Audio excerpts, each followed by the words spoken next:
Балалар, қазір бізде қазақ тілі сабағы. Ортақ тақырып өнер. Бөлімше негізгі және туынды зат есім. Сабақтың мақсаты мәтін мазмұны бойынша пікір білдіруге бағытталған сұрақтар құрастыру және жауап беру. Негізгі және туынды зат есімді ажырату. Балалар, біз зат есімнің тұлғасына қарай негізгі және туынды болатынын білеміз. Негізгі зат есімдер жер, су, қала. Ал туынды зат есімдер, мысалы, оқушы, айтыс, білім. Балалар, зат есім екіге бөлінетінін білесіңдер, е? Енді туынды зат есім және негізгі зат есім дегеніміз не? Негізгі түбірден болған зат есім негізгі зат есім деп аталады. Түбір сөзге жұрнақ жалғану арқылы жасалған зат есім туынды зат есім деп аталады. Мысалы, ана, бала, кесте, көз, кітап, оқу бұл негізгі зат есімдер. Ал туынды зат есімдер іскер, суретші, оқулық, оқушы. Балалар, біз негізгі және туынды зат есімді әлі 2-3 күн өтеді екенбіз. Себебі алған білімімізді одан ары тереңдету мақсатында қайталап өтеді екенбіз. Сондықтан күнделікті ережені ереже дәптерге жазып, жаттап алуды ұмытпаңдар. Балалар, дәптерімізді ашып, 19 қаңтар күн атауын жазамыз.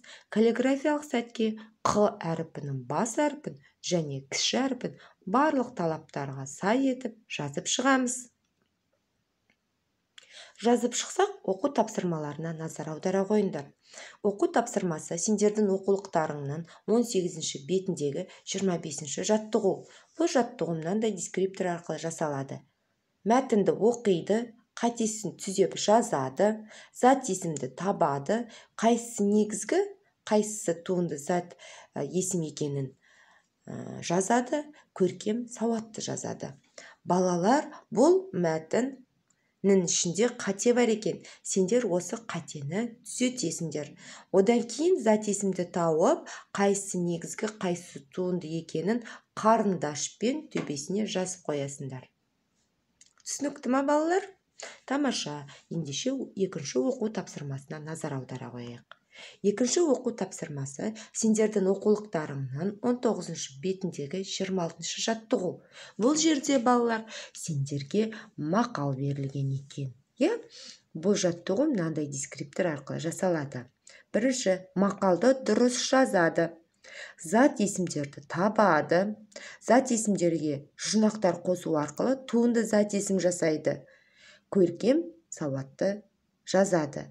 Яғни, балалар, мақалды дұрыс құрайсыңдар, одан кейін зат есімді табасыңдар, оларға жұрнақтар қосу арқылы туынды зат есім жасайсыңдар.